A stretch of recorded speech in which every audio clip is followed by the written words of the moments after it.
beautiful with the early morning light. To millions returning home, especially from foreign wars, she was also special.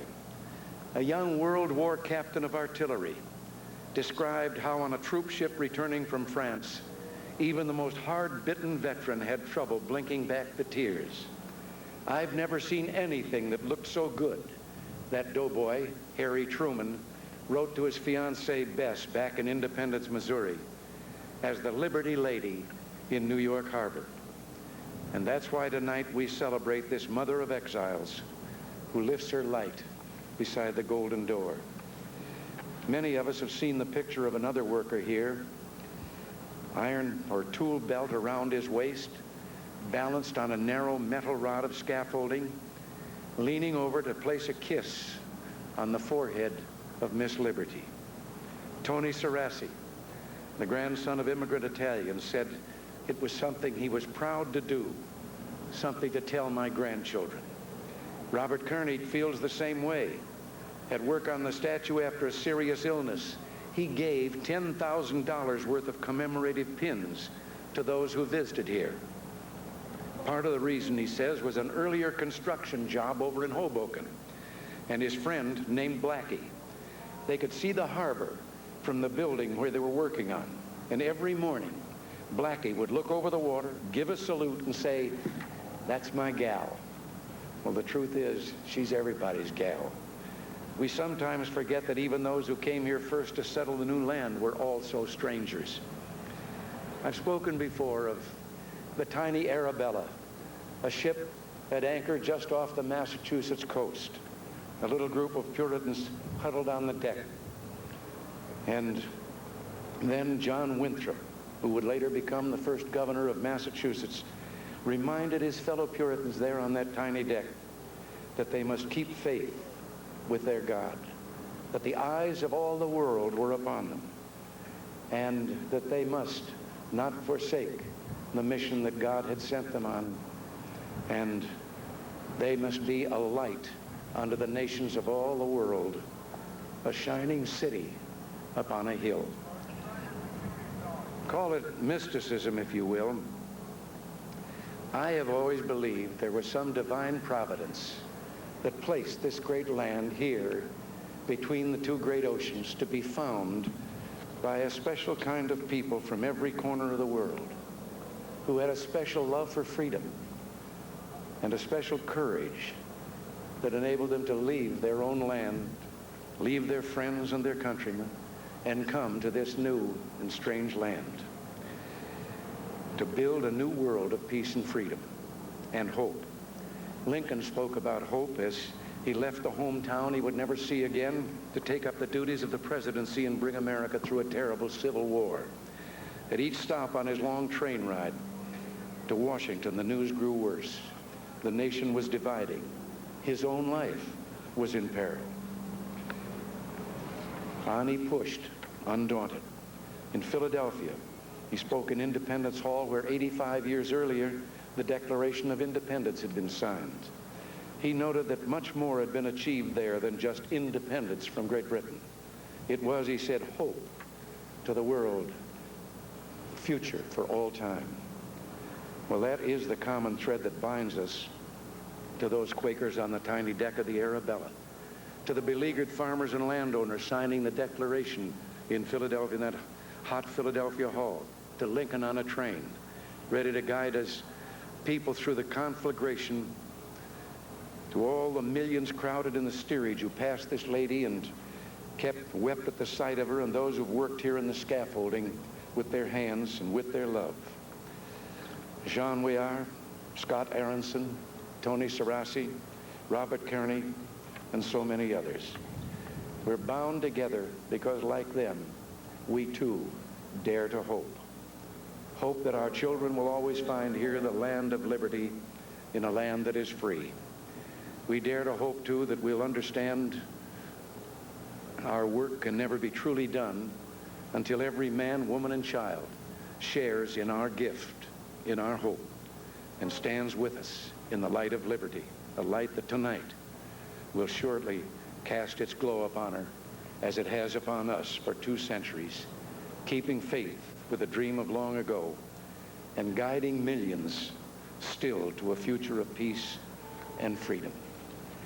And now we will unveil that gallant lady. Thank you, and God bless you all. Nancy.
There is, of course, much more of the opening ceremonies, and ABC will broadcast all of it beginning tonight at 8 o'clock. I'm Ken Kashiwahara in Los Angeles. Good night.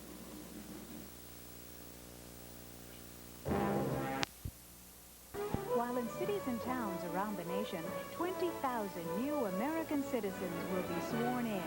Then the entertainment begins. Frank Sinatra, Shirley MacLaine, Neil Diamond, Gregory Peck, Elizabeth Taylor, Debbie Allen, Mikhail Baryshnikov, and more as the salute to Lady Liberty starts with a gala opening ceremonies. Now from Governor's Island, Peter Jennings and Barbara Walters. From Governor's Island, in fact, on the edge of this magnificent harbor, the upper bay of New York Harbor, with the ships from the International Fleet already here and waiting to pay tribute tomorrow to the Statue of Liberty. And just having arrived a few moments ago on the east side, the Brooklyn side of Governor's Channel, on the Gulf course for this Governor's Island Coast Guard Station, President and Mrs. Reagan, the President now receiving honors. As here in the very small, recently constructed stadium, people begin to gather for what we can assure you, having had a sneak look at the preview last night, a very exciting set of opening ceremonies as we here on the East Coast, hopefully for you all across the country, wear patriotism on our sleeve. Barbara, good evening. Good evening. I think it's going to be a very exciting night. You will be moved, I think. You will be entertained. You will be touched.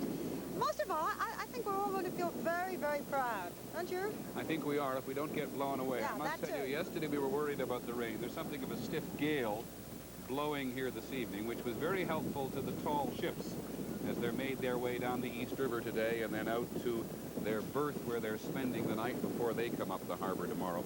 They tell us, Barbara, this will go down when the sun goes down, but I have my doubts. Well, behind us is the stage, so they're going to be dancing and blowing, and it should be, as we said, interesting to watch. And now that you mention the stage, let us give you some specific idea of exactly where we are. As Barbara said, there is the stage on which at the moment the U.S. Navy Band is playing for the crowd assembling, and it is there, of course, where the opening ceremonies will take place this evening. Just about 1,700 yards across this upper bay from the stage, you can see her, the Statue of Liberty, about to be relit by President Reagan in a couple of stages in all of her new glory. And not too far from Liberty Island, just a short way across the bay, Ellis Island, the old island of tears through which so many millions of immigrants have passed on their way to life in the new world. And waiting there this evening, some 300 people, part of a group of 25,000 around the country, waiting to be sworn in as American citizens by Chief Justice Warren Burger, and that'll be part of the opening ceremonies. In effect, Ellis Island becomes a federal court just for tonight. And of course, there is the harbor, without the tall ships now, but with the International Naval Armada already berthed and ready to settle down for the night and for the long Liberty weekend. Pleasure ships from all over the place, warships from 23 nations, poised, as we said, To come under, there it is, the Verrazano Narrows Bridge, which divides the upper and lower bays, so named for the first European who set eyes on this, one of the world's great harbors. Last night, there was a dress rehearsal, and the Coast Guard, who inhabit this island, had a free, wonderful show. Well, that's not the case tonight. It will be a wonderful show, but it sure isn't free. It's costing the people here tonight $10,000 for a pair of tickets. Some of the people who are coming are as famous as the people on stage. Pierre Salinger has been mingling with the rich and famous and brings us this report. Pierre? To get on this boat tonight and head for Governor's Island, you need two important assets. Be rich or famous, and be willing to pay $5,000 for the right to join President Reagan and French President Mitterrand at the opening ceremony of Liberty Weekend. 12 minutes later, you've arrived, and a long red carpet is spread out to welcome you. Among the first arrivals were two of tonight's special honorees. Good to see you. How does it feel to be here? Pretty nice. Pretty. This isn't one of my regular stops, you know. I remember when I came up this harbor as an immigrant on the Ile de France, and it's quite an exciting experience. Right. From there, it was a brief, sunny walk to the party. Once there, an Air Force orchestra set the soft tone. The food was lavish: salmon, chicken, and roast beef. The bar is poised to serve everything from Diet Cola to fine wines. Lee Iacocca, the man who launched all this, was proud of the American contributions to make this weekend possible. The American people came through at 277, probably going for 300 million, so in a short time, that's just spectacular, and the American public's generous. New York Governor Mario Cuomo had deep reflections on his Italian past. I think the more I reflect on it, the idea that we should be lucky enough to have had our parents come here and us be born here, I think it's very important that we keep the perspective on it. We're going to be rejoicing our good luck, and that's fine. But we ought to remember that not everybody shares it. But maybe the most enthusiastic participant at the party was the former Israeli, now American concert violinist, Itzhak Perlman. My wife called me up and she says, guess what? They're giving this to you. And I said, what? You know, and eventually it became evident that it's probably the biggest honor I'll ever receive, you know. So. But in the end, whether you were rich or famous, you ended up having to go through a tough security test before you went to tonight's celebration. Wary police dogs watched them all walk in. $1,000 may seem like a lot of money for an evening's entertainment, but tonight is very special in America's history, and the people who are here will never forget this evening when they will see the reborn Statue of Liberty lit up again. Here on Governor's Island, as Itzhak Perlman made an allusion to it, we'll tell you that part of the opening ceremonies this evening will be devoted to the presentation of the Liberty Medal by President Reagan to 12 naturalized Americans, and Itzhak Perlman will indeed be one of them. There we look now down at the stage for the opening ceremonies. People gathering now very quickly with President Reagan on the island. We're not too far from the beginning of what surely is going to be one of the great entertainment, and certainly moving, and as Pierre Salinger suggested, historic shows. We are here to celebrate the 100th anniversary of the Statue of Liberty. President Mitterrand will be coming along shortly. So will Mikhail Baryshnikov and the others. We'll be back. ABC's presentation of Liberty Weekend is brought to you by the Van Heusen Company, Avon in celebration of 100 years of beauty, Dodge, a performance revolution and an American revolution, and IBM.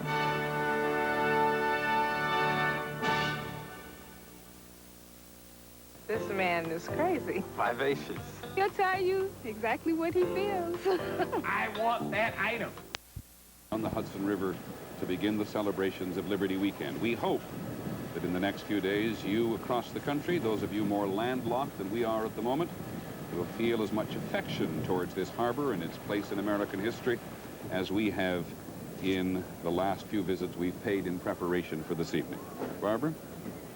As Pierre pointed out, Peter, there are a lot of celebrities here tonight watching the show and in the show. One of them is Gregory Peck. He will be the first host, and he will introduce President Mitterrand. I talked with him a few moments ago as he was getting ready. Mr. Peck, does the Statue of Liberty have special meaning to you? It does. I think it's quite a typical story, but mine is about my grandmother, who was a bold young Irish girl from a poor farm in County Kerry in the south of Ireland. And she came over, steerage, in 1886, not long after the statue was first dedicated. And when I was a very small boy, I liked to hear her tell that story of how they arrived in New York Harbor, and all the steerage passengers were allowed on the upper deck. And she told me how they cheered, cried, waved, danced, all the emotions. And I used to like to hear her tell that story when I was a kid. So there's that personal meaning for me, yeah. That was your maternal grandmother? Right. Yeah. Right. Was your father also from Ireland? No, he was born in Rochester, New York. And he liked to play a joke on gas station attendants. Now, I had the same name as my father, Gregory Peck, or he had the same name as I. So he'd fill up his car with gas and he'd hand over his card. Now, this one, he was a white-haired gentleman, bushy black eyebrows, about 76, 77 years old. He'd hand them the card that said Gregory Peck. And they'd look inside the car and they'd say, "You're Gregory Peck?" He'd say, "Ah, yes, but you see, I've not been at all well lately." And he loved to do that. He was full of jokes. He was a real Irishman. Mr. Peck, there's been some criticism that the ceremonies tonight might be too much glitz or too commercial and maybe not solemn enough for the occasion. Well, glitzy, I don't know, but I'm certainly glad it's not going to be solemn. I don't think any of us are going to forget what that great lady means over there. And none of us forget the words of Emma Lazarus.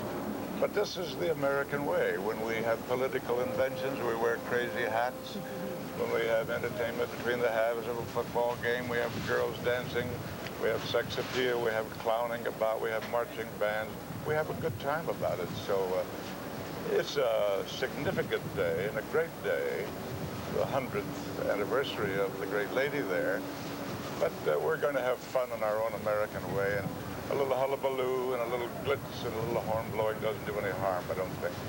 Well, we'll be looking forward to seeing you later, very shortly, as you introduce President Mitterrand. Good luck tonight. Thank you, Papa. Boy, Gregory Peck puts his fingers on so many things. There's nowhere else in the world, I suspect, where this kind of celebration, which has such deep and profound meaning, is going to have as much hoopla attached to it. Some call it glitz, some call it glitter. We certainly hope, whether you're at home or coming to the neighborhood, that it's going to be fun.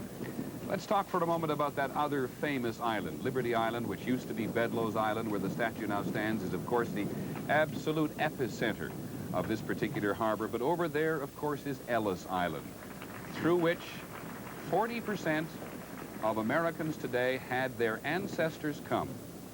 What a connection to one small island, sometimes called the Tears, the Isle of Tears.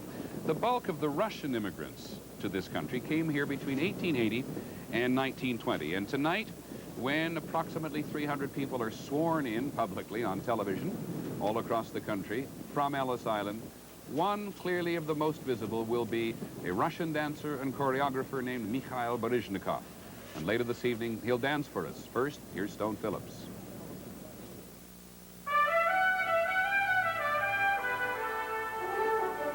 An immigrant flees an oppressive government to find freedom in America, becomes a movie star, a darling of society, a manager, an entrepreneur. A turn-of-the-century tale? No, a success story of the 80s. The story of Mikhail Baryshnikov.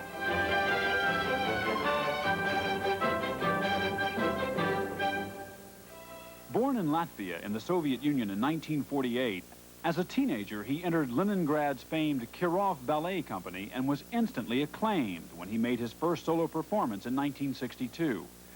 In 1970, he began performing in the West. 4 years later, he made a momentous decision. And I didn't plan my defection in 1974. It was just a necessity, an urge. And it was a one-day decision. Defecting to the West in Toronto that day in 1974 was not, he maintains, a political act, but a search for artistic freedom. For Baryshnikov, ballet was only a launching pad. Dancing on film, the turning point, his screen debut in 1977 earned him an Oscar nomination. He greeted presidents and paid tribute to some of his American idols. I have been invited to say something about how dancers feel about Fred Astaire. It's no secret we hate him. That's life. That's life. That's what all the people say. And before long, Mikhail Baryshnikov had become not just a beloved ballet dancer, but a media superstar with television specials that were more showbiz than Swan Lake, and an acquired poise at handling the ever-present press. His latest film, White Nights, was a critical and box office success, showcasing Baryshnikov as one of show business's hottest properties. He's even branched out into hot properties of his own, part ownership in a restaurant on Manhattan's trendy Upper West Side. I'm definitely American now. I'm pretty fast, I'm pretty cynical, but I love it. But not too cynical. The ballet dancer who came here looking for artistic freedom 12 years ago is today artistic director of the American Ballet Theater. Well, here tonight on Ellis Island, as you can see, the speeches are just about to begin, and with the actual swearing-in ceremony just about an hour away, there's a tremendous feeling of anticipation here. As Peter said earlier, what's actually happening is that Ellis Island tonight becomes a federal court so that these immigrants can become full-fledged Americans, among them, of course, Baryshnikov. But he's really only one of 300 here on Ellis Island and one of several thousand across the country who will take the oath of citizenship tonight. This group includes 2 petitioners from every state and the District of Columbia and every U.S. territory. They were handpicked by their respective governors. And to look at them is to see an incredible mosaic of different cultural and religious backgrounds. Finally, what you're really going to see here tonight, amidst all of the hoopla and fanfare of Liberty Weekend, is a simple and solemn ceremony. Chief Justice Berger will take to the stage. He'll ask the petitioners to raise their right hands, renounce loyalty to any foreign government, and pledge their allegiance to the United States. And with that, their common aspirations of citizenship here will come true. One final note, Peter. Before they took their seats here, the petitioners were treated to an all-American snack. You can almost guess what was on the menu. It was Coca-Cola and a slice of apple pie. Thanks very much, Stone.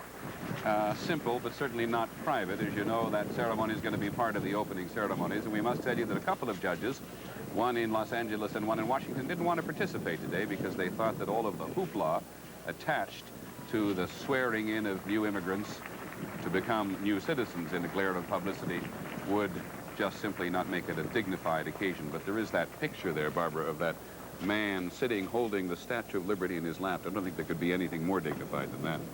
And every time we look at that Statue of Liberty, there it is behind us. What a beautiful sight. We're going to come back and talk more about that and tell you more about what you're going to be seeing tonight. We will be back in just a moment.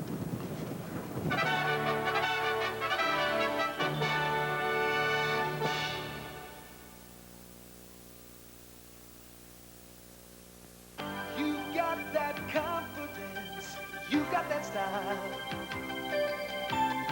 You've got that winning look, and oh, with a smile, and look how good you look now. You and Ava now, you're stepping out, look how good you look now.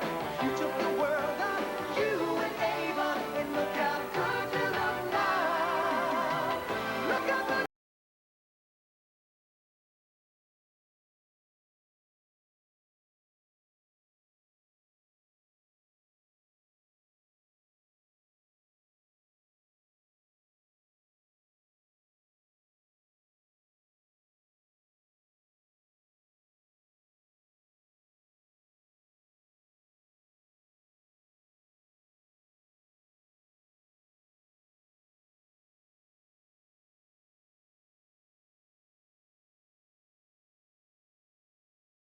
Pacific, through the heartland, USA. From the old South to New England and towns along the way. From the Great Lakes to the bayou. From the mountains to the shore. We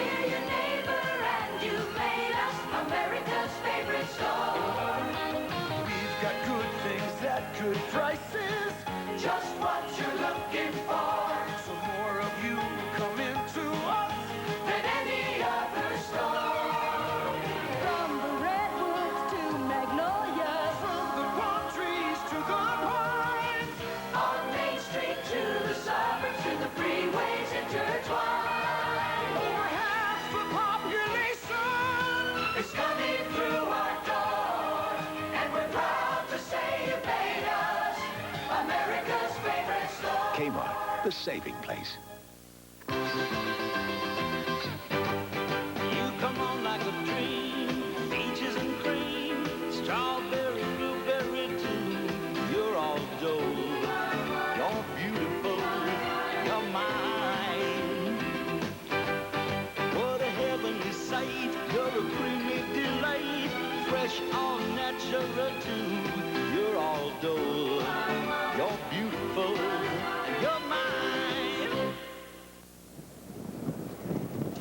To see the Statue of Liberty, as you will, over the next 4 days from so many angles and so many different lights. There in the foreground of your picture, at Battery Park in Manhattan, among the hundreds of thousands of people who will come over Liberty Weekend. And they're one of the tour boats, hesitant at the moment because the U.S. Coast Guard has closed off the channel now between the Statue of Liberty and where we are on Governor's Island, as President Reagan and President Mitterrand of France are about to come and join the opening ceremony. Ladies and gentlemen, There is another lady who shares the history of the Statue of Liberty, although she certainly didn't know that that would happen. Her name is Emma Lazarus, and it's her words that are inscribed on a tablet inside of the Statue of Liberty. Sander Van Oker tells us more about this lady. Her poem graces one of the world's most familiar symbols of freedom, the Statue of Liberty. It captures an era in our nation's history that few writers or poets have equaled. The words belong to Emma Lazarus. The voice is Charlton Heston. Here at the sea-washed sunset gates shall stand a mighty woman with a torch, whose flame is the imprisoned lightning, and her name, Mother of Exiles. Emma Lazarus wrote that poem, The New Colossus, in 1883, 3 years before the statue's unveiling. She wrote it for a fundraising auction at New York's Academy of Music to help raise money for the statue's pedestal. The pedestal where her famous words now reside. The poem, by the way, sold for $1,500. She was born in New York in 1884 to a wealthy and prominent Jewish family.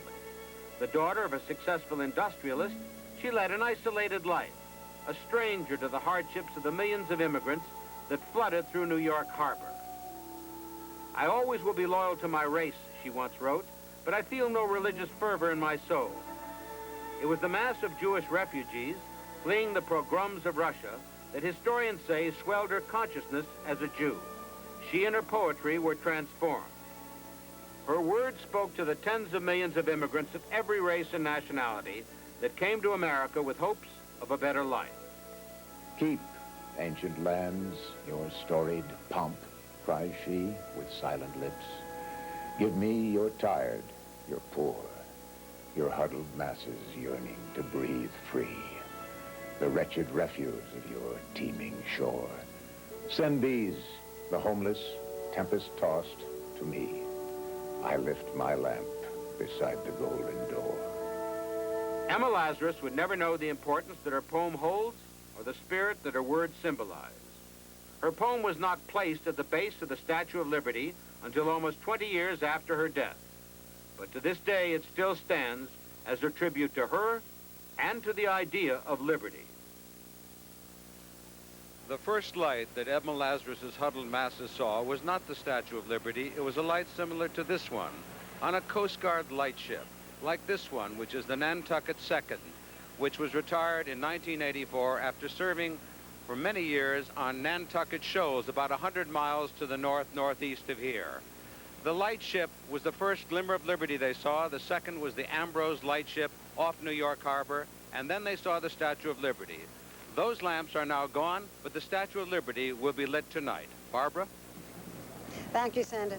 A perfectly beautiful shot of a fireboat in New York Harbor, and later tonight you'll hear horns from all the boats As the lights go on and the President unveils the Statue of Liberty and lights its torch, he will also be presenting medals of liberty, and it's almost about to begin. The audience is quiet and expectant. Almost as if, Barbara, I think they understand, as we certainly do, that people are here to celebrate an idea, not just an event.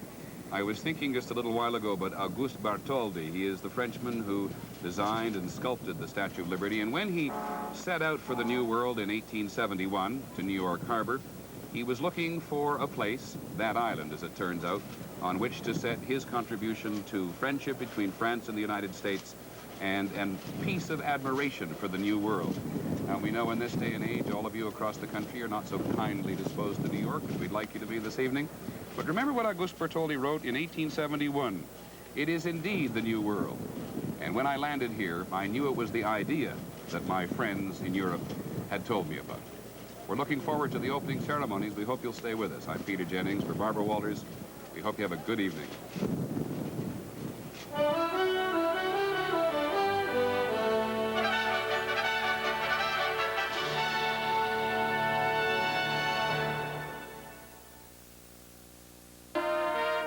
And ABC News Business Brief. Now from New York, Dan Kortz. Good evening. Big three car sales in late June climbed to their highest level in 8 years because of low-rate financing plans. The unemployment rate fell slightly last month, but a Labor Department official said the numbers still show weakness. And there was new speculation the Fed will cut interest rates soon to stimulate the economy. People Express is reportedly negotiating to sell all or part of its assets to Texas Air, which recently bought Eastern. And the money supply went down a bit. On New York financial markets, the Dow slipped 8 points, interest on T-bills fell, gold was not traded on the New York Commodities Exchange, and the dollar finished lower. That's Business Brief. I'm Dan Kortz. Why do you read TV Guide? TV Guide is? The world of TV in a nutshell. A nutshell? Nutshell. It's just an expression. If you don't read TV Guide this week, you might be missing something. Ever since Mom and Dad found out that Donald Duck is 100% pure orange juice, they've been acting kind of funny. I mean, I know it tastes good, but really. Honest, a giant green gorilla drank it all up. Oh, please. We don't know what to do with them anymore. Oh, well, maybe it's just a phase. Donald Duck, the 100% pure orange juice, now in the easy open juice block that fits squarely in your freezer. This is how many parents find out about the Apple IIc. Parents buy their kids an Apple IIc because apples are the leading computers in schools. Then they discover how it can help them with things like business and home finance, and how that can help them spend more time with their kids. Hi, Dad. Visit an authorized Apple dealer before July 31st for special savings on the Apple II system of your choice. This is KATU Channel 2 Portland, serving Corvallis, Albany, and Lebanon.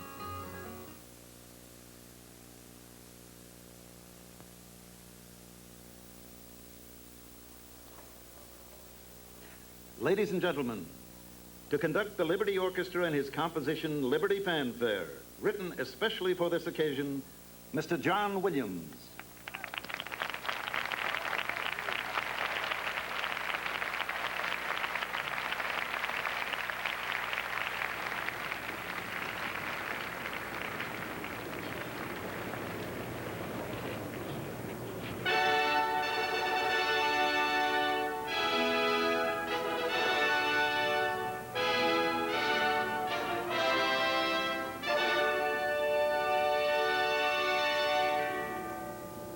Ladies and gentlemen, from Governor's Island in New York Harbor to all the people of the world, welcome to the opening ceremonies of Liberty Weekend.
John Williams, the conductor of the Boston Pops, the conductor for this evening as this opening ceremonies begin here on the shores of New York Harbor.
Ladies and gentlemen, the President of the French Republic and Madame Francois Mitterrand.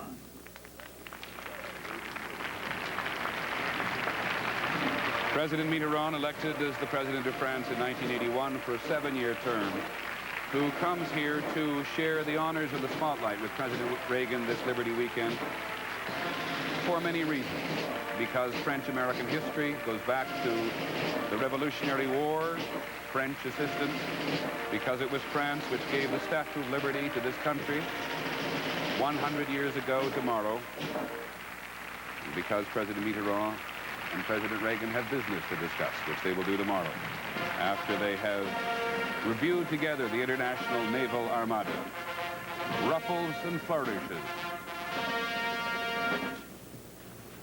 Ladies and gentlemen, the President of the United States and Mrs. Reagan.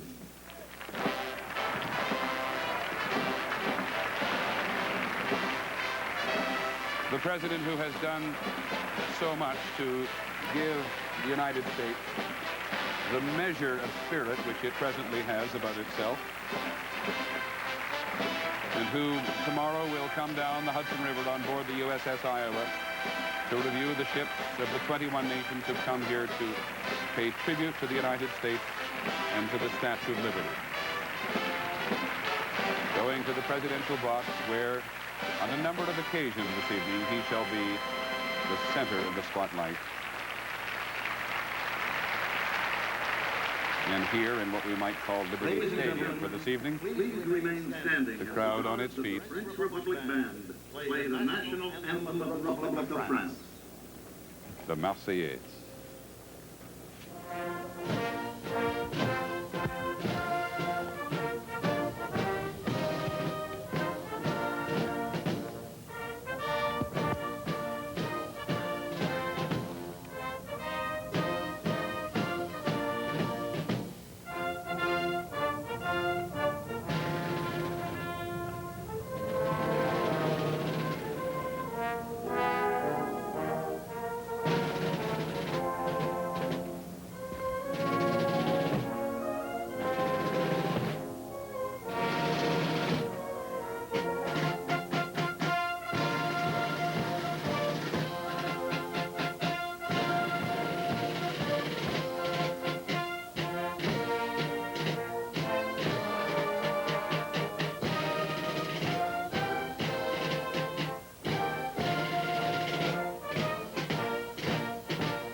And now, ladies and gentlemen, the national anthem of the United States of America, sung by a participant of the very special art program, Kenneth Mack, Jr.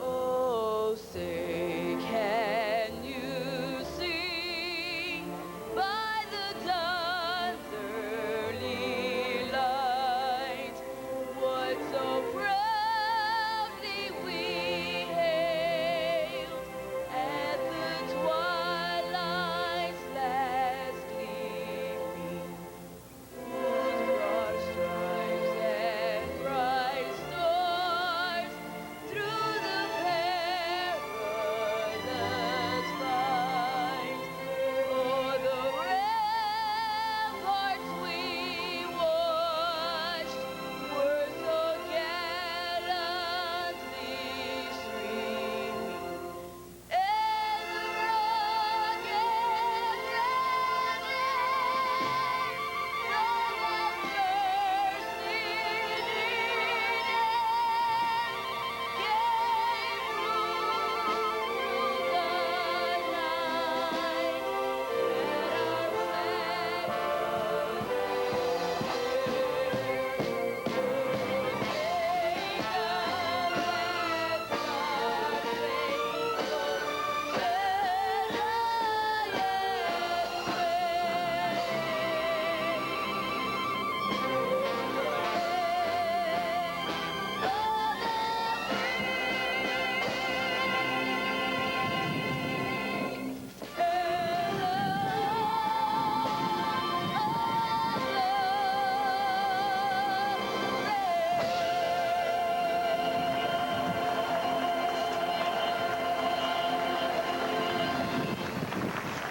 Kenneth Mack Jr., a 13-year-old from East Machita, Louisiana.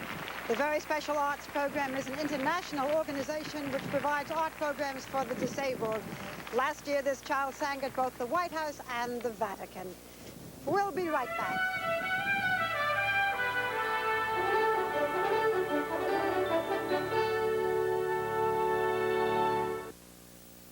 When David's not around, nothing takes his place. But wearing his Van Heusen sure helps. Peter said I could have anything I wanted. So I took his Van Heusen shirt right off his back. I love my puppy, my goldfish, And my daddy's shirt. Van Heusen, for a man to wear and a woman to borrow. There's a lot of talk on TV about cars with clogged fuel injectors. Chances are you'll never have the problem if you use Texaco. Because the detergent in its Petrox additive helps clean clogged injectors and keeps them clean. While the higher octane and super unleaded helps knock out the knocks. Look, 2 different gasoline. On regular unleaded, engine knocks rob my power. But on Texaco Super Unleaded, I get performance fast. Texaco Super Unleaded with Petrox detergent. Superstar power for more car power. Medical news from Nuprin. Moments ago, a medical study reported the best news for tough headaches in over 10 years. Beyond regular strength aspirin, beyond extra strength Tylenol, there's a higher level of pain-relieving strength, Nuprin strength. 2 little Nuprin are stronger than extra strength Tylenol, so Nuprin stops headaches better. And remember, Nuprin is gentler to your stomach than aspirin. For strength beyond extra strength Tylenol, Nuprin strength. Don Meredith and weatherman Willard Scott enjoy Lipton Sun Tea. It's the tastiest tea I know. Just take Lipton's tea bag, cold water, all you add is sun, which I personally guarantee. Oh, Willard. Welcome to the sun-kissed fun farm, where fun fruits grow on trees. They're made with real fruit, and they're real fun to eat. Sun-kissed fun fruits. Every chewy one is real fruity fun. To leave the safe and comfortable, to take on new challenges, new opportunities. It's that spirit that moved people to build a new world. And it's in that spirit that the rock itself now moves to a new world of financial services, stocks and bonds, IRAs, home mortgages, and new forms of insurance. The Rock, the Prudential, moving to a new world. Ladies and gentlemen, Mr. Gregory Peck.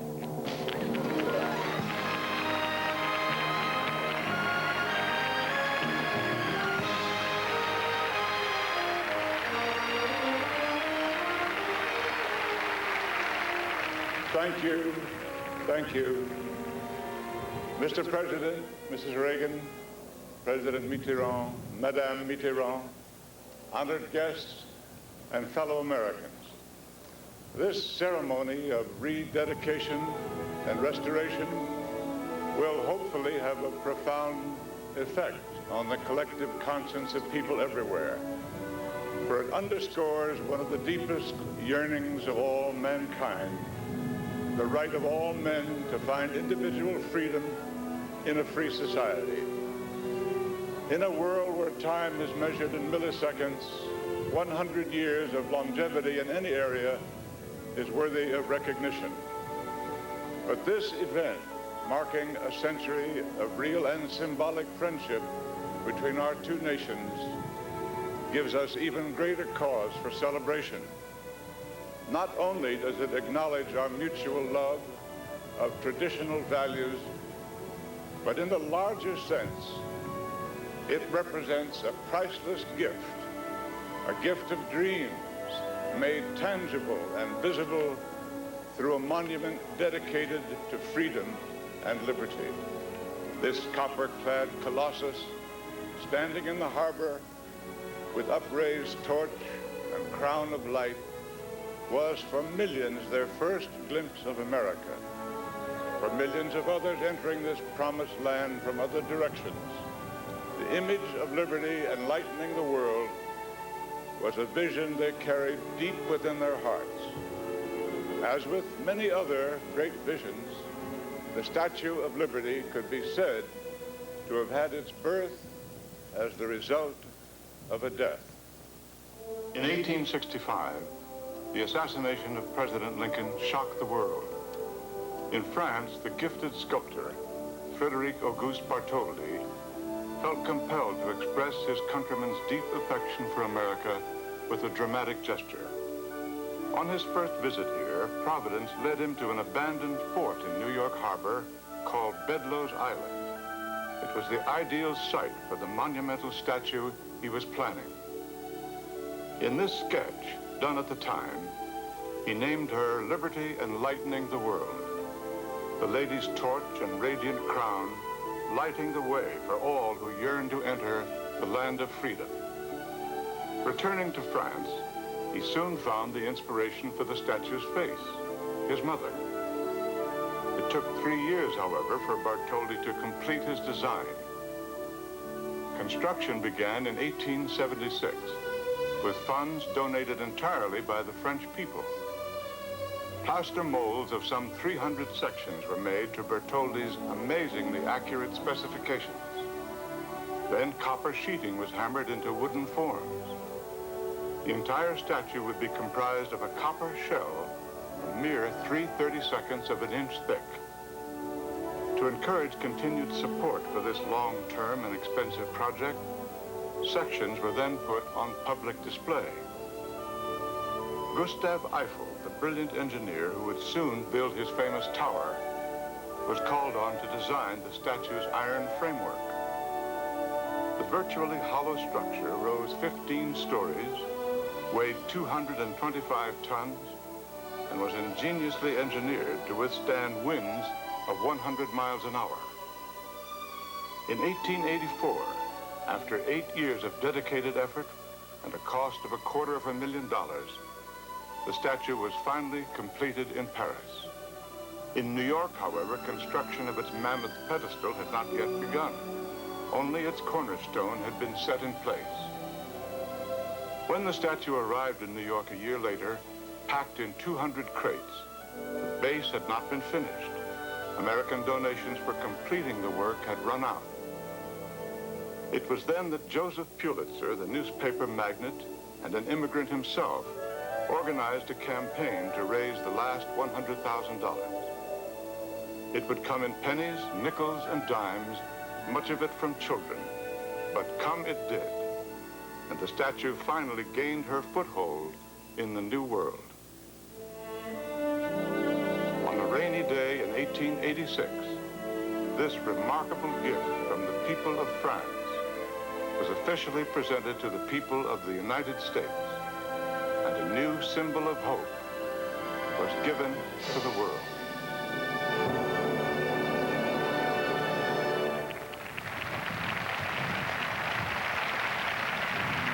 And now, to add even greater import to this historic celebration, I'm proud to introduce the President of the Republic of France, François Mitterrand.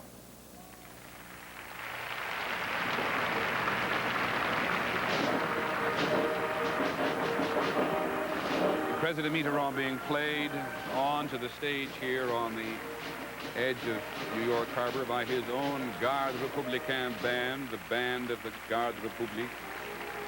President Mitterrand, of course, is going to have some fairly serious conversations while he's here with President Reagan. And then, perhaps by coincidence, will fly on Monday to Moscow, where he will see the General Secretary, Mikhail Gorbachev.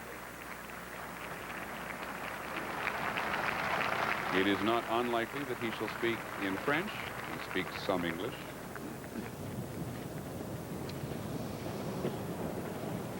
Messager du peuple français. J'apporte As a au messenger from the peuple French people, américain I bring to the American people le salut fraternel the fraternal de mon greetings pays, la France. of my country, France. Il y a 2 siècles, 2 centuries ago, la France était à vos côtés pour la France was at conquête your de side votre indépendance. when you won your independence. Il y a 100 ans, 100 years ago, des milliers et des milliers thousands d'enfants upon de thousands France of the sons and daughters of France offraient aux États-Unis d'Amérique presented the United States of cette America statue, la with statue this de la Statue of Liberty, symbole today aujourd'hui de the la symbol première of the foremost de nos valeurs communes. of our common values.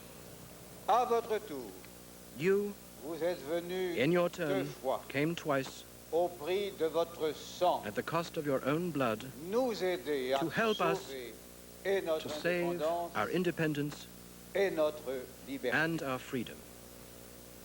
Telle est l'histoire Such qu'ensemble is the nous history avons faite. we have made together, Telle est l'histoire and such qu'ensemble is the history nous allons faire. we are going to make together.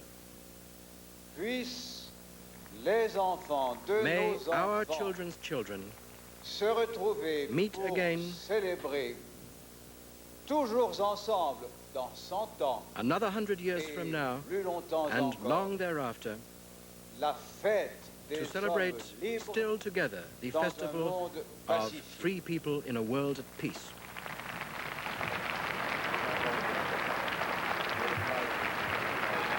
Il n'y aura pas de repos d'ici là. In the meantime, there will be no respite for those who believe that life is not worth living unless the very air breathes forth for individuals and nations the simple right to live in freedom. J'exprime au président et à May Madame I convey to President Reagan and Mrs. les Reagan sentiments qu'éprouve the à leur feelings égard which the la French nation nation française has for et la them, fierté as qui est well la as the mienne pride which en I cet feel instant, at this time porte-parole as d'une spokesman amitié plus forte for a friendship que les which is épreuves stronger du temps. than the tests of time. À vous enfin, Finally, Américains to qui all you m'entendez, Americans who are listening to me, je dis I say, de toute with la all the force strength de mon esprit of my heart et de mon and my cœur, mind, Happy birthday, United States.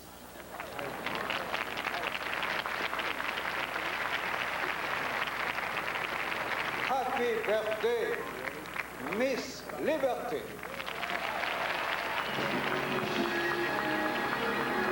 As we said, President Mitterrand speaks a little English, but it is as much as anything a political statement. No matter how kindly disposed French presidents are to America, in their own homeland, it is considered de rigueur, as the French say, to speak French, not English. We'll be right back.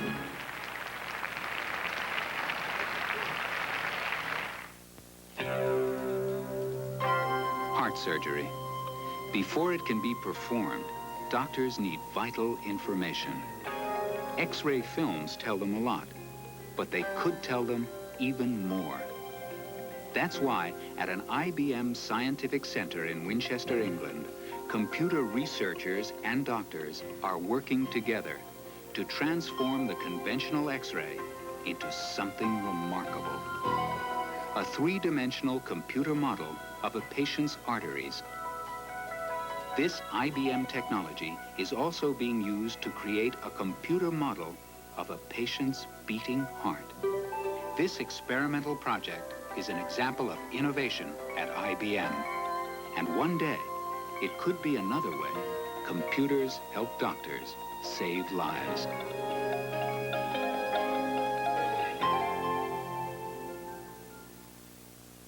On any given day across America, more people will go to one store than any other. For clock radios, coffee makers, jeans, towels and toothbrushes, just about everything. All around the country, this one store has such a name for good products at good prices that every month, almost half of America shows up to shop. If you're not one of them, maybe it's time you found out how the other half saves. America's favorite store. Kmart, the saving place.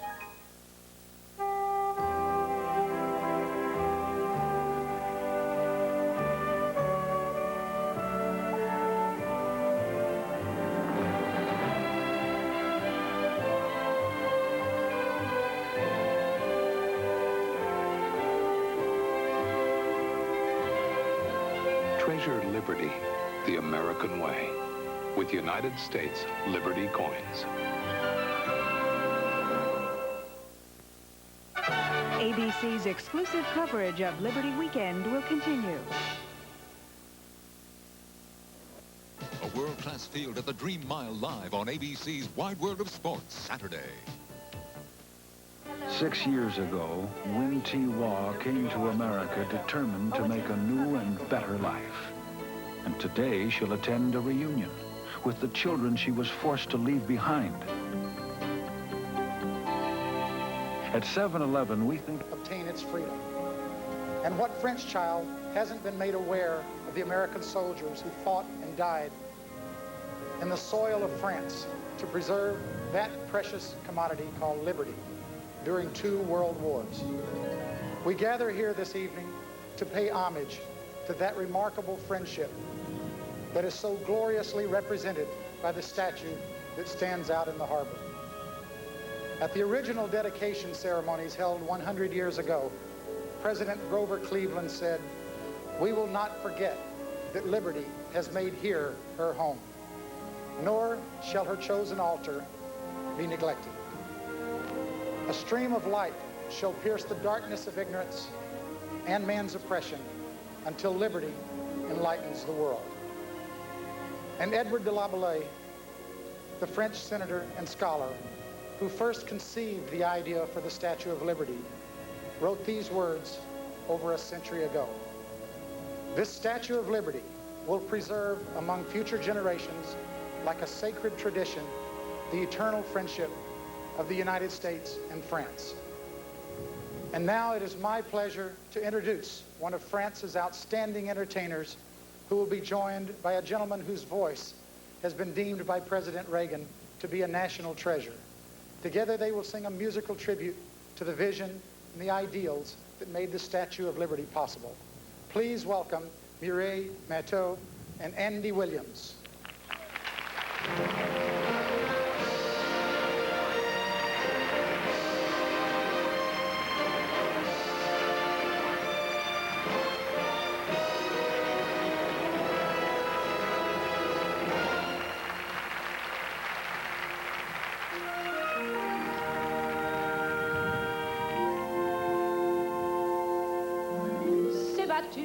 Amérique. For many years we've stood as one. Pour la construire il y a 100 ans. Stood side by side and hand in hand. La liberté sur l'Atlantique. Now we can see how far we've come. Défie le temps. And where we stand. C'était un cadeau de Marianne. 100 years ago she came. La statue Martin d'Eiffel. A gift of love to shine her light. Au cœur du monde. A light of hope. Au pied. Forever new. Des vagues. Forever bright.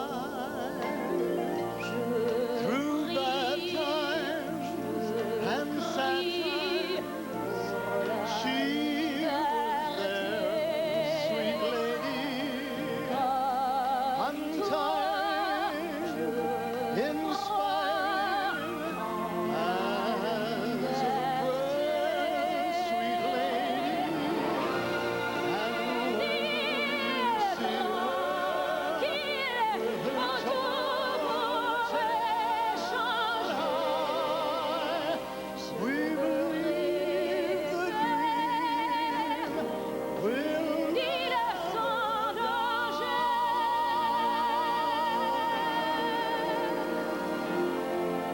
will qui lève le flambeau.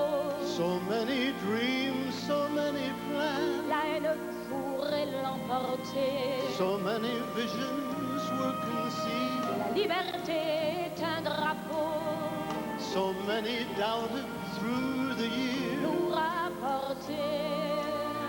So few believe. La liberté éclaire le monde. But bit by bit the vision grew. Mais le monde a les yeux fermés. The pieces all began to fill. Dans la prison. And as a sign de peur. of great love Et d'ombre. the torch was lit. I pray stay, grant men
If the Statue of Liberty was the light of hope for millions of immigrants, then Ellis Island was the door of hope. It was the last barrier to entrance into the United States and the first step on the road to citizenship. On Ellis Island, which is undergoing a major refurbishing right now, is a man who would like to tell us more about this historic place. Ladies and gentlemen, Mr. Robert De Niro.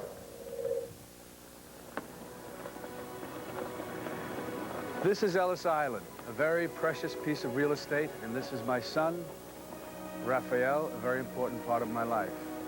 I'm very happy to be at this historical place at this jubilant time with this particular person because I believe we are all destined to remember this moment for years to come.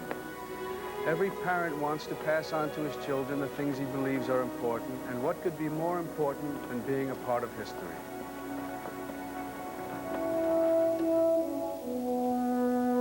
A century ago, the Statue of Liberty became the symbol of welcome to immigrants arriving in New York Harbor after a long, hard journey. But they were now coming in such vast numbers that an obstacle to their final landing was created to control the human tidal wave. Called Ellis Island, it would serve as processing center for all those crammed into steerage. Yet the delay couldn't diminish their excitement, their joyous anticipation. They had come too far, had suffered too much poverty or persecution in their homelands to let this formality dampen their desire to forge a better life. Between 1892 and 1954, nearly 17 million men, women, and children passed through Ellis Island. In 1907, a record year, overworked officials processed 3,000 people a day. Despite the speed of the procedures during this tumultuous period, there was just reason for fear and doubt among the stateless foreigners.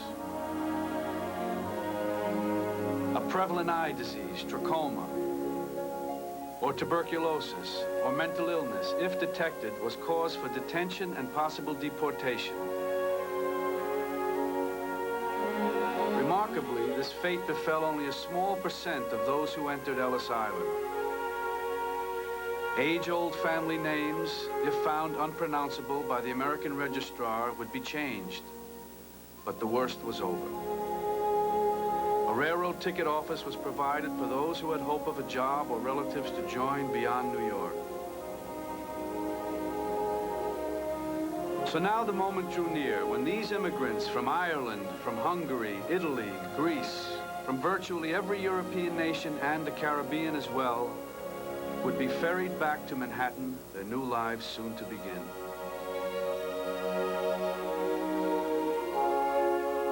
These faces should seem familiar, for they are the faces of the parents, grandparents, and great-grandparents of many of us who are looking at them now. Proud, honest, good faces. The faces of our past, present, and future. The human drama of Ellis Island ended 3 decades ago, but it remains an indelible, haunting part of our heritage. One of the reasons today is so special is because Ellis Island is about to be reborn, if only for a brief moment in time. People have gathered here, as they have in 44 other cities, to prepare for one of the most meaningful moments of their lives. They come to take the oath of citizenship that will make them full-fledged Americans. They are representative of millions who came before them, and each has a story to tell about why and how he came to this moment in time. Some were fleeing from oppression. Some were joining their relatives who were fortunate enough to have arrived earlier. Some came looking for gainful employment, shoemakers and farmers and tailors seeking to ply their trade in an atmosphere of opportunity and respect. And some came with the respect of the world already in their possession, but with a burning desire to dance to a different drummer, to a beat that allowed for growth and freedom of expression. They all harbored dreams of a better life. And sometimes the dreams came true.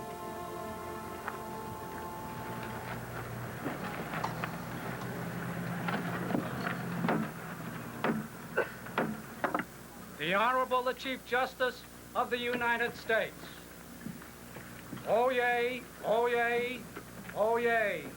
All persons having business before the Honorable, the Chief Justice of the United States, are admonished to draw near and give their attention. God save the United States and this honorable court. The court recognizes the Attorney General of the United States. Mr. Attorney General. Mr. Chief Justice, may it please the court, I stand before you tonight on the eve of the celebration of the 100th anniversary of the Statue of Liberty, our most famous symbol of the hopes and aspirations of millions of people who have chosen to make the United States their home. Many of America's most honorable men and women have passed before this aisle in pursuit of freedom on our shores. As loyal citizens, they have served this country with distinction. I am confident that the petitioners gathered here and in courtrooms throughout the country will follow admirably in their footsteps. All of the petitioners have met the statutory requirements for citizenship. They are all persons of good moral character and have agreed to uphold the principles of our Constitution and our form of government. Mr. Chief Justice, I therefore recommend that the oath of citizenship be administered to these petitioners. Your motion is granted, Mr. Attorney General. Distinguished guests, ladies and gentlemen, today's ceremony has a very special meaning for me, and one that I share with all of you and with millions of others. My grandfather, whose name I bear, came to these shores about 145 years ago, as millions had done before and have done since. His father was an Austrian, his mother was Swiss. After they settled in the Middle West, a plague left him an orphan at about age 10. In 1861, he joined the Union Army, and his service during that war earned him the Congressional Medal of Honor, the highest military honor our country can bestow. A century and a half later, his descendants manifest why we are rightly called a nation of immigrants. Mrs. Berger and I have two grandchildren who are a mixture of Austrian, Swiss, German, Swedish, English, and Scots. Today we celebrate this great symbol of freedom given to us by the people of France, the people who helped us gain our freedom.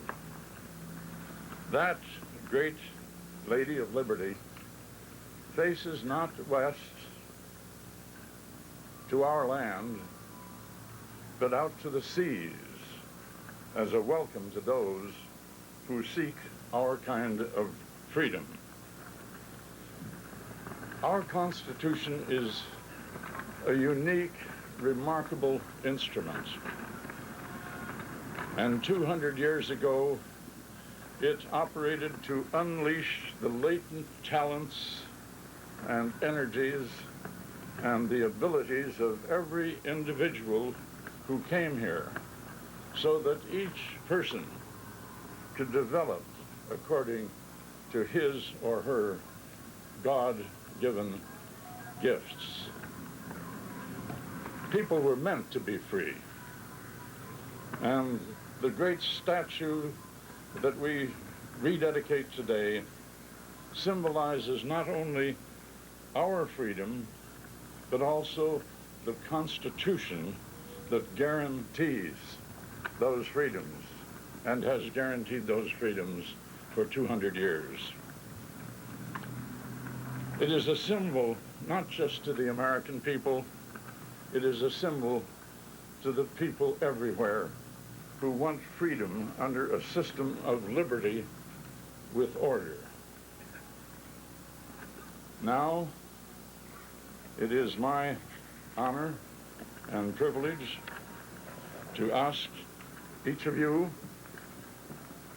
who seek citizenship to raise your right hand and on this Bible repeat after me. I hereby declare on oath that I renounce all allegiance and fidelity to any foreign prince or potentate, or state or sovereignty, of which I have heretofore been a subject or citizen, that I will support and defend the Constitution of the United States and the laws of the United States against all enemies, foreign and domestic, and that I will bear true faith and allegiance to the same, that I will bear arms on behalf of the United States when required by law, that I will perform non-combat service in the armed forces of the United States when required by law, that I will perform work of a national importance when required by law, that I take this obligation freely, without any mental reservation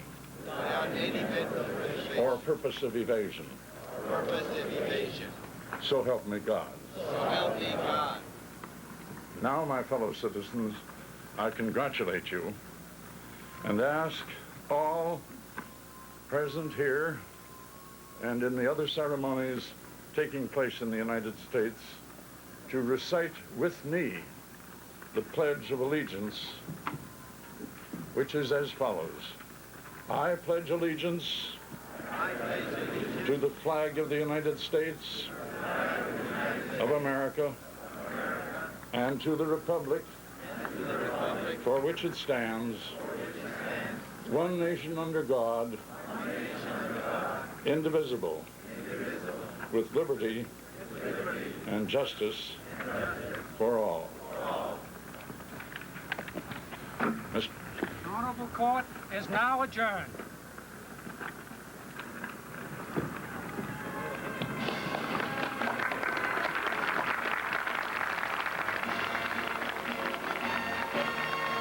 Judge Mark Americus Costantino to return to the podium to close out tonight's ceremony. How did the Chief Justice say, new citizens of this great country, one thing you must do when you live in Ellis Island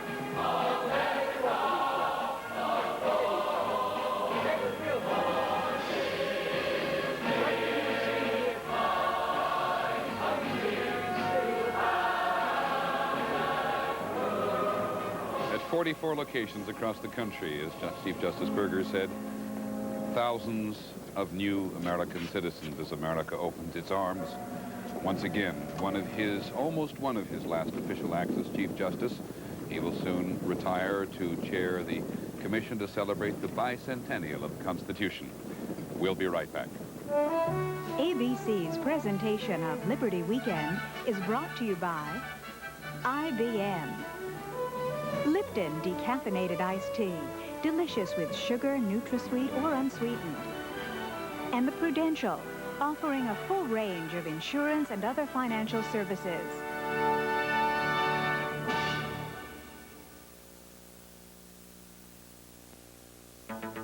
An investment firm is only as impressive as it is responsive. It's a go. So when interest rates fell, we looked for new ways for our clients to make money and developed global opportunities like the First Australia Fund, a first of its kind and a way to take advantage of changing markets. While others may imitate it, we're busy surpassing it. If anyone can show you bold new thinking in the business of making money, let's close it. It's Prudential Beige, rock solid, market wise. Here comes great taste. Lipton decaffeinated iced tea. Delicious. Ooh, Lipton tea, you made decaffeinated just for us. Lipton decaffeinated tea. Any way you like it. At Lowry's restaurant back in the 30s, people would do almost anything to take our seasonings home with them. That's why we introduced Lowry's seasoned salt for the home. So whatever you're making, there's one seasoned salt worth shaking. Lowry's, the original. Speaking. It's one of the most natural things we do. It's also the basis of a remarkable research project at IBM. This is an experimental computer system that recognizes what I say. I talk, and my words appear on the computer screen. It has a business vocabulary of thousands of words, and it even knows the difference between words that sound alike but have different meanings. Watch this. Please write to Mrs. Wright right now. This computer system is another example of innovation at IBM. In fact, it's the most advanced voice recognition system of its kind, period.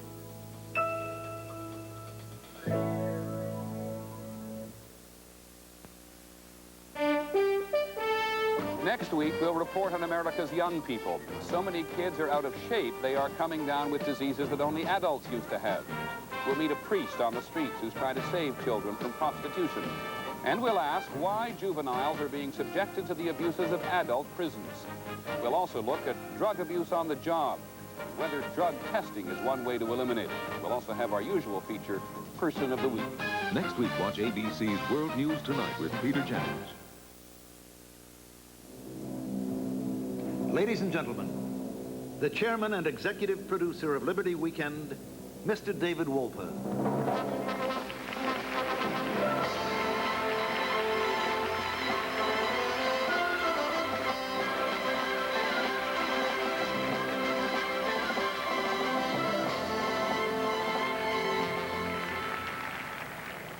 Thank you. It is my pleasure to welcome you all to Liberty Weekend. During the course of the next few days, we will try to impart some sense of the profound and pleasant meaning this statue has for countless American and freedom-loving people everywhere. If we succeed in our task, it will be due in no small part to the volunteers and staff of Liberty Weekend, whose generosity of spirit and talent surpassed our fondest hopes. My gratitude to them is matched by my admiration for their enthusiasm and devotion. We hope you will all enjoy Liberty Weekend and participate in all the events that we have planned. Although it's been a tough road to travel at times, getting here this day has made it all worthwhile. Now I have the honor to introduce to you a man who heads the branch of government responsible for keeping the Statue of Liberty as bright and meaningful as she is tonight. Ladies and gentlemen, the Secretary of the Interior, the Honorable Donald Hodel. Donald Hodel, the Secretary of the Interior, following David Wolper, who has had quite a lot to contend with over this week and has stood up well under it all. Mr. President and my fellow Americans, welcome to the restored Statue of Liberty, the symbol of freedom and hope for all mankind. The statue has particular relevance to the many immigrants whose first glimpse of America was the sight of that towering cathedral to liberty, that monument to hope. But she is treasured by all Americans. We will preserve our God-given liberty for future generations by remaining strong as a nation, by making plain our determination never to let our freedom slip away, and by being an effective ally to those who seek freedom's blessings. We honor our liberty by preserving its symbols, such as the statue. Under your leadership, Mr. President, there is a renewed sense of pride in America. Lady Liberty no longer is confined to her island, but instead every day her silhouette and her spirit enter our homes and our lives. As a result, the people of America made this private sector, non-governmental restoration effort successful. I want to pay special tribute to Lee Iacocca. He brought to the Statue of Liberty Ellis Island Foundation a profound a profound personal commitment. Millions of Americans responded by providing the financial support necessary to enable the torch of liberty to continue to enlighten the world.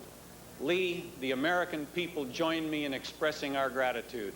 Ladies and gentlemen, it is my pleasure to introduce the chairman of the Statue of Liberty Ellis Island Foundation, Lee Iacocca.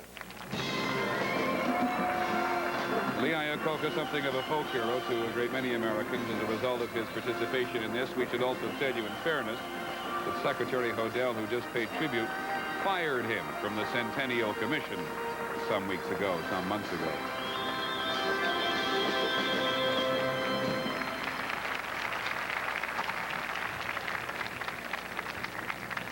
Thank you, Mr. Secretary.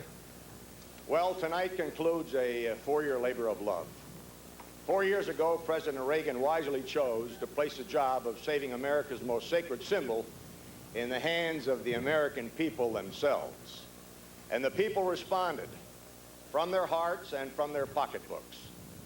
I'm proud to announce that just in time for this celebration tonight, we have surpassed our goal of $265 million.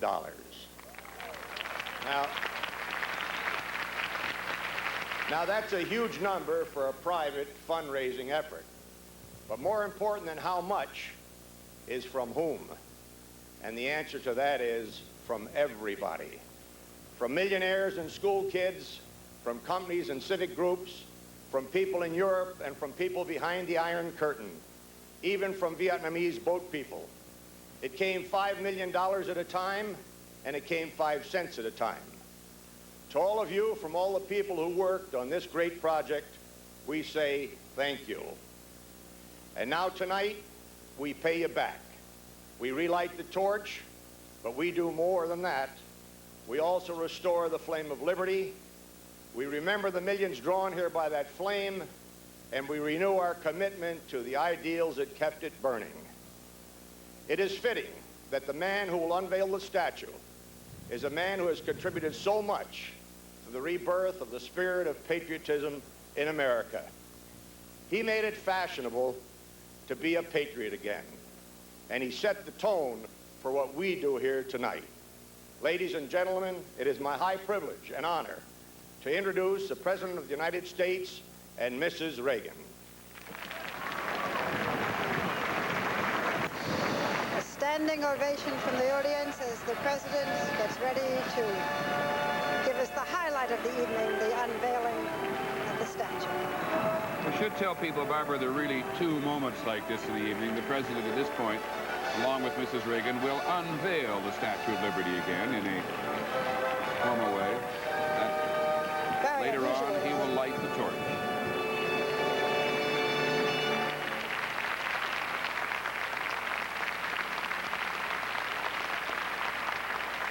Thank you.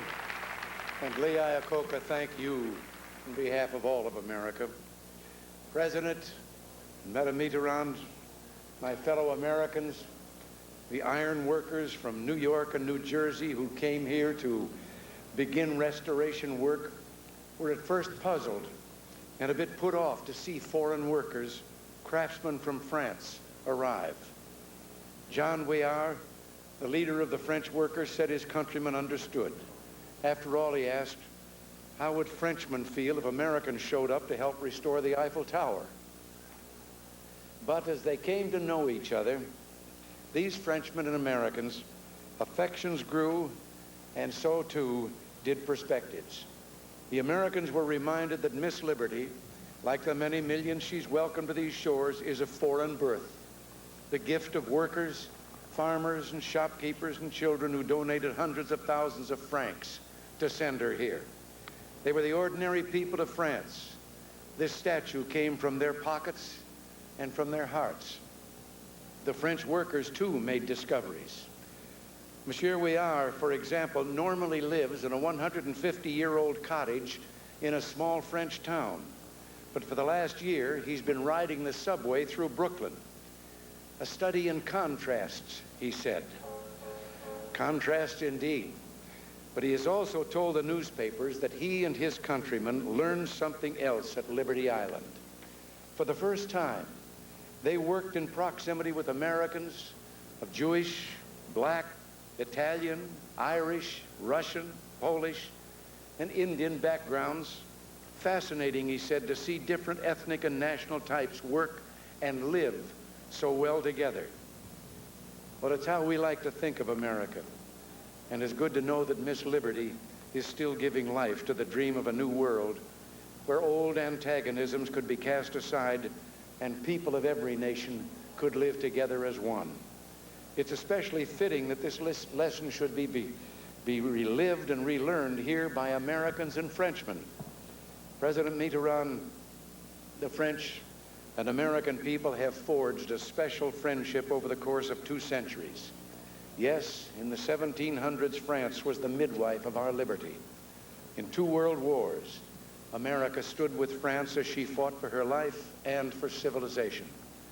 And today, Mr. President, with infinite gentleness, your countrymen tend the final resting places, marked now by rows of white crosses and stars, of more than 60,000 Americans who remain on French soil. A reminder since the days of Lafayette of our mutual struggles and sacrifices for freedom. So tonight, as we celebrate the friendship of our 2 nations, we also pray, may it ever be so. God bless America, and vive la France.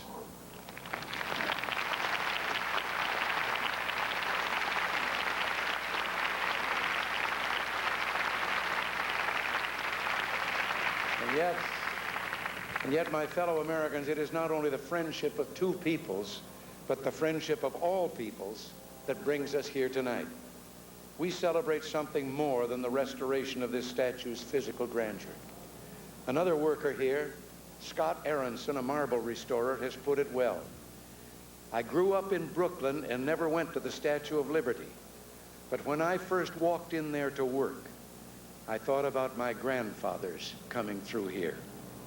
And which of us does not think of other grandfathers and grandmothers from so many places around the globe for whom this statue was the first glimpse of America?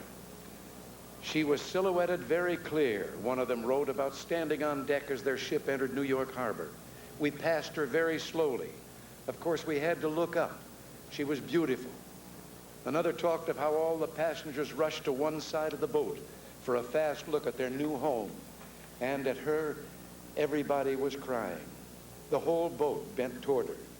She was beautiful with the early morning light.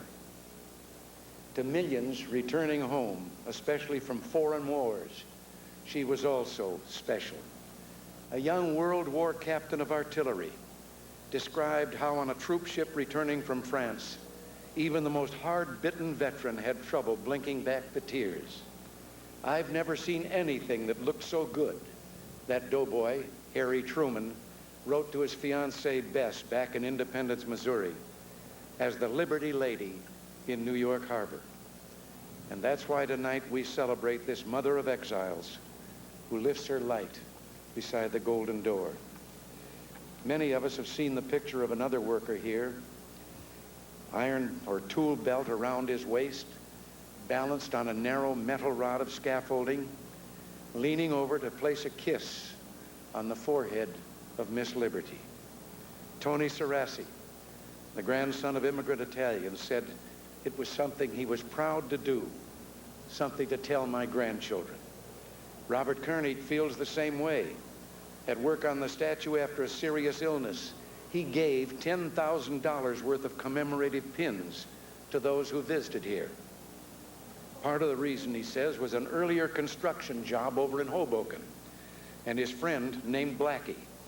They could see the harbor from the building where they were working on, and every morning, Blackie would look over the water, give a salute, and say, "That's my gal." Well, the truth is, she's everybody's gal. We sometimes forget that even those who came here first to settle the new land were also strangers. I've spoken before of the tiny Arabella, a ship at anchor just off the Massachusetts coast. A little group of Puritans huddled on the deck. And then John Winthrop, who would later become the first governor of Massachusetts, reminded his fellow Puritans there on that tiny deck that they must keep faith with their God, that the eyes of all the world were upon them, and that they must not forsake the mission that God had sent them on, and they must be a light unto the nations of all the world, a shining city upon a hill. Call it mysticism, if you will. I have always believed there was some divine providence that placed this great land here between the two great oceans to be found by a special kind of people from every corner of the world who had a special love for freedom and a special courage that enabled them to leave their own land, leave their friends and their countrymen, and come to this new and strange land to build a new world of peace and freedom and hope. Lincoln spoke about hope as he left the hometown he would never see again to take up the duties of the presidency and bring America through a terrible civil war. At each stop on his long train ride to Washington, the news grew worse. The nation was dividing. His own life was in peril. On he pushed, undaunted. In Philadelphia, he spoke in Independence Hall, where 85 years earlier, the Declaration of Independence had been signed. He noted that much more had been achieved there than just independence from Great Britain. It was, he said, hope to the world, future for all time. Well, that is the common thread that binds us to those Quakers on the tiny deck of the Arabella, to the beleaguered farmers and landowners signing the Declaration in Philadelphia, in that hot Philadelphia hall, to Lincoln on a train, ready to guide us people through the conflagration, to all the millions crowded in the steerage who passed this lady and wept at the sight of her, and those who've worked here in the scaffolding with their hands and with their love. Jean Weir, Scott Aronson, Tony Sarasi, Robert Kearney, and so many others. We're bound together because, like them, we too dare to hope. Hope that our children will always find here the land of liberty in a land that is free. We dare to hope, too, that we'll understand our work can never be truly done until every man, woman, and child shares in our gift, in our hope, and stands with us in the light of liberty, a light that tonight will shortly cast its glow upon her as it has upon us for 2 centuries, keeping faith with a dream of long ago and guiding millions still to a future of peace and freedom. And now we will unveil that gallant lady. Thank you, and God bless you all. Nancy?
Nassau, New York harbor, people on their feet, clearly agreeing with President Truman, who wrote to his wife, "I've never seen anything that looked so good."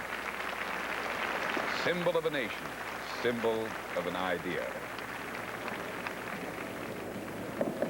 That is the unveiling of the Statue of Liberty, and later this evening, President Reagan will return to the podium to light the torch.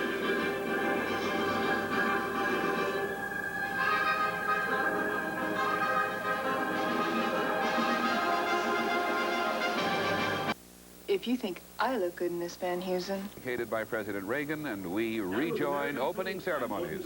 Performed by the Liberty Orchestra, conducted by the musical director of opening ceremonies, Mr. Ian Fraser. Ladies and gentlemen, Miss Shirley MacLaine.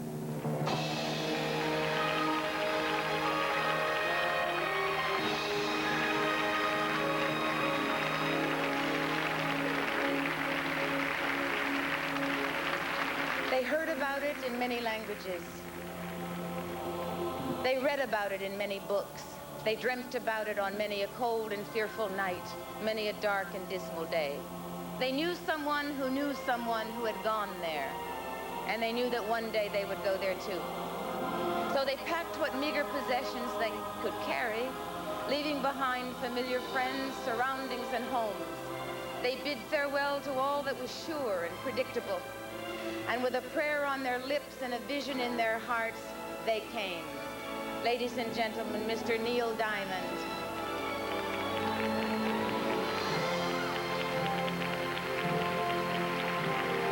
Far, we've been traveling far, without a home, but not without a star. Free, only want to be free. We huddle close, hang on to that dream. On the boats and on the planes, they coming to America, never looking back again. They coming to America. Oh, don't it seem so far away? But we're traveling light today, in the eye of the storm, in the eye of the storm. Home to a new and a shiny place. Make our bed, we'll say our grace. Freedom's light burning warm. Freedom's light burning warm.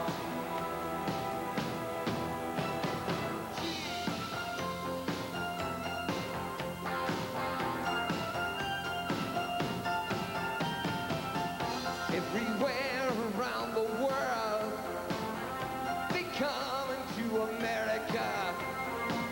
Every time that flag's unfurled, they come into America. Got a dream to take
They came in waves.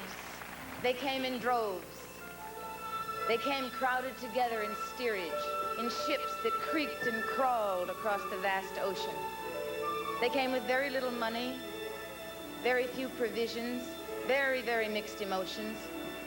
They came prepared to work, to struggle, to endure any hardship in order to share in the promise of this promised land.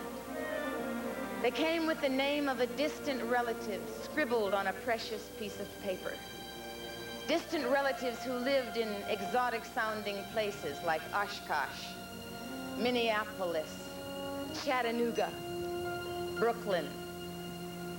But with a prayer on their lips and a vision in their hearts, they came.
And during the long and harsh voyage to a new beginning, old fears, old hurts, old injustices would drift to the surface and shatter their restless sleep.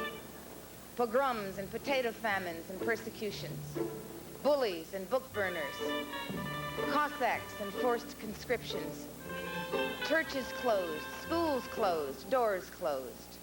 But ahead lay the future, open to all possibilities. And the key to the future in this new land was one deliciously simple word, one remarkably simple idea that sparked the human imagination like a torch. And the word was freedom. Ladies and gentlemen, Mr. Larry Gatlin.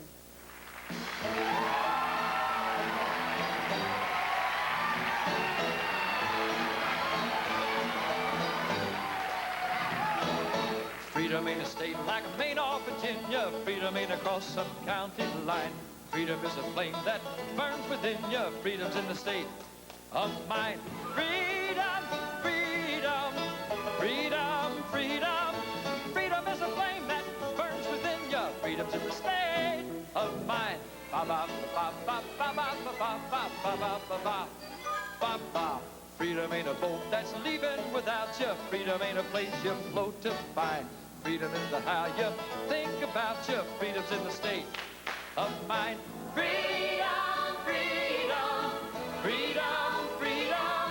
Freedom is the how you think about you. Freedom's in the state of mind. You can't get to freedom by riding on a train.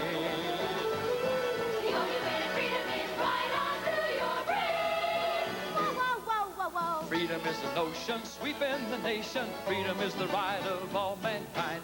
Freedom is a body's imagination. Freedom's in the state of mind. Freedom, freedom, freedom, freedom. Freedom is a full-time occupation. Freedom's in the state of mind.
Freedom, freedom and liberty.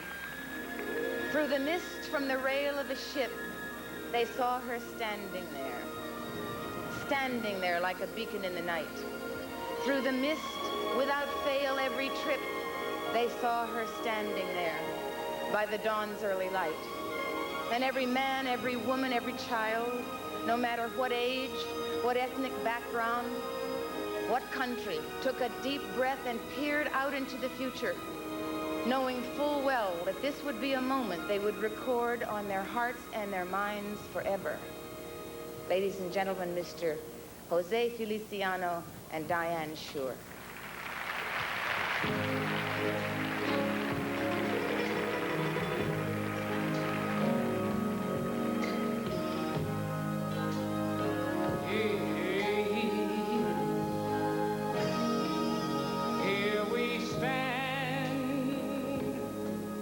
Looking out into the clear yet clouded sky, hand in hand, we will stand united. We should fall if we divide. In our land, filled with milk and honey, we extol humanity. From the sands of our blue wave beaches, we extend hands across the sea. Long may the land be filled with a love, yeah, and America.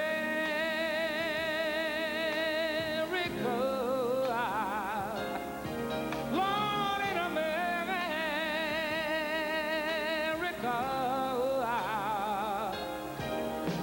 In America, yeah, yeah, we found us a home, yeah, yeah, yeah, yeah.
In America, I love you, America, America. You've been so good to me. In America, we found a home.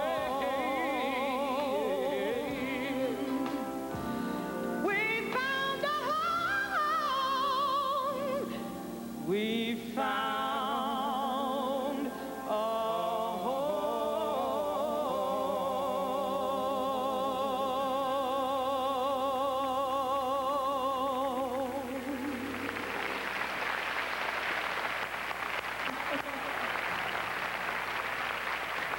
And once they settled into this new world, they wrote home to others. They wrote of tales of difficult adjustments, altered expectations, but mostly they wrote of opportunities realized and freedom of expression and a better life for their children. And as a result, the ones who had remained in the old country, too timid or too rigid or too fearful to risk everything in the name of freedom, were inspired to take the chance, take it themselves, and make the change. And with a prayer on their lips and a vision in their hearts, they came.